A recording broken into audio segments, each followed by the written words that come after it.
हरे भरे खेतों और सुनहरी धूप वाला गांव सोनपुर। यहाँ एक गरीब लेकिन दिल का नेक किसान रहता, जिसका नाम रामू था। पैसे इतने कम थे कि कभी कभी घर में चूल्हा 2-2 दिन तक नहीं जलता, लेकिन अगर कोई भूखा दरवाजे पर आ जाए तो रामू अपने हिस्से का खाना भी उसे दे देता था। एक दिन दोपहर को रामू लकड़ियां काटकर घर लौट रहा था। जंगल के बीच से गुजरते हुए उसने एक अजीब सी चमक देखी। पास जाकर देखा तो एक छोटी सी परी सुंदर पोशाक में कांटों में फंसी थी और उसके पंख जख्मी हो गए थे। परी दर्द से कराह रही थी। रामू ने तुरंत अपना कुर्ता फाड़ा और कांटे निकालकर उसका घाव बांध दिया। लो, अब तुम ठीक हो जाओगी। परी ने आंसू पोंछते हुए कहा, तुमने मेरी जान बचाई है रामू। तुम्हारे लिए मैं कुछ खास करना चाहती हूँ। उसने अपने छोटे से बैग से एक सुनहरी डिब्बी निकाली। ये जादुई बिरयानी मसाला है। जब भी तुम इससे बिरयानी बनाओगे, खुशबू इतनी फैलेगी कि लोग खींचे चले आएंगे और खाने वाला हमेशा खुश और स्वस्थ रहेगा। हाँ, लेकिन याद रखना, ये मसाला सिर्फ साफ दिल और ईमानदार इंसान के हाथ में ही काम करेगा। अगले दिन रामू ने बाजार में छोटा सा ठेला लगाया। बिरयानी का पहला कौर पकते ही इतनी लाजवाब खुशबू फैली कि दूर दूर तक लोगों को खाने के लिए रुका नहीं जा रहा था। सभी गांव वाले रामू की दुकान में आने लगे। वाह भाई वाह, मजा ही आ गया। क्या स्वादिष्ट बिरयानी। कुछ ही दिनों में रामू का ठेला पूरे इलाके में मशहूर हो गया।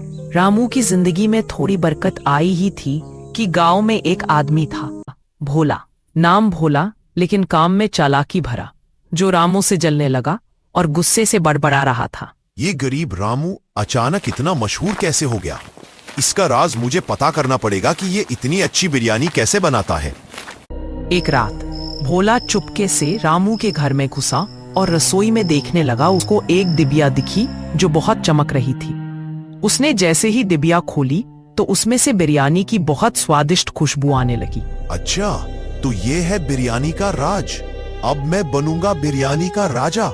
अगले दिन भोला ने भी रामू के ठेले के पास ही अपना ठेला लगाया। रामू थोड़ा उदास था। भोला ने भी जादुई मसाले से बिरयानी पकाई, लेकिन खुशबू तो छोड़ो, बिरयानी से अजीब सी गंध आने लगी। पहला ग्राहक बोला, भाई, ये बिरयानी है या मिर्ची का गोला? अरे थू, मुंह में आग लग गई। ये कैसे हो सकता है? मसाले में तो जादू था। भोला हैरान था। असल में मसाले का जादू गंदे दिल और लालची इंसान पर काम ही नहीं करता था। गुस्से में भोला ने वो डिब्बी जमीन पर फेंक दी। किस्मत से वो लुढ़कते लुढ़कते रामू के ठेले के पास आ गई। रामू ने डिब्बी देखी तो मुस्कुराकर बोला, लगता है मसाले को भी अपने असली घर की याद आ गई। कुछ दिनों बाद भोला खुद रामू के पास आया और बोला, भाई मुझे माफ कर दो। मैंने तुम्हारी कामयाबी से चिढ़ के तुम्हें धोखा दिया और सिर्फ अपना स्वार्थ देखा। क्या तुम मुझे भी अपने साथ काम पर रख के बिरयानी बनाना सिखा दोगे? मसाले का जादू दिल में होता है भोला। अगर तुम दिल साफ कर लो तो तुम्हारे हाथ का खाना भी जादुई हो जाएगा। उस दिन से भोला ईमानदारी से रामू के ठेले पर काम करने लगा और सच में समय के साथ उसका दिल भी बदल गया। सच्चा जादू सिर्फ चीजों में नहीं, बल्कि इंसान के अच्छे दिल में छुपा होता है। ढोलकपुर में आई लबूबू गुड़िया। हरी भरी पहाड़ियों और चमकती नदियों से घिरा एक प्यारा सा गांव था, ढोलकपुर। गांव के लोग खुशी खुशी रहते थे और उनके राजा इंद्रवर्मा बहुत दयालु थे। एक दिन अचानक अजीब घटनाएं होने लगी। गायों ने दूध देना बंद कर दिया, कुएं का पानी गंदा हो गया और रात में गलियों से डरावनी फुसफुसाहट सुनाई देने लगी। गांव वाले डर गए। राजा ने भीम को बुलाया।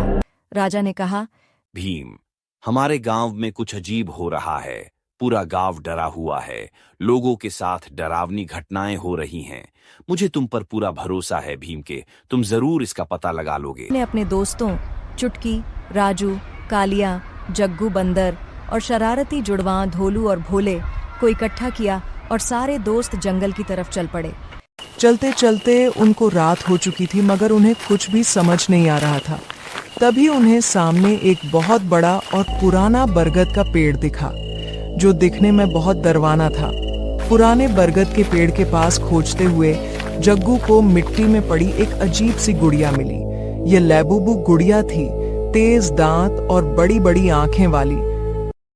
जैसे ही ढोलू ने उसे उठाया, ठंडी हवा का झोंका चला और गुड़िया की आंखें लाल चमकने लगीं।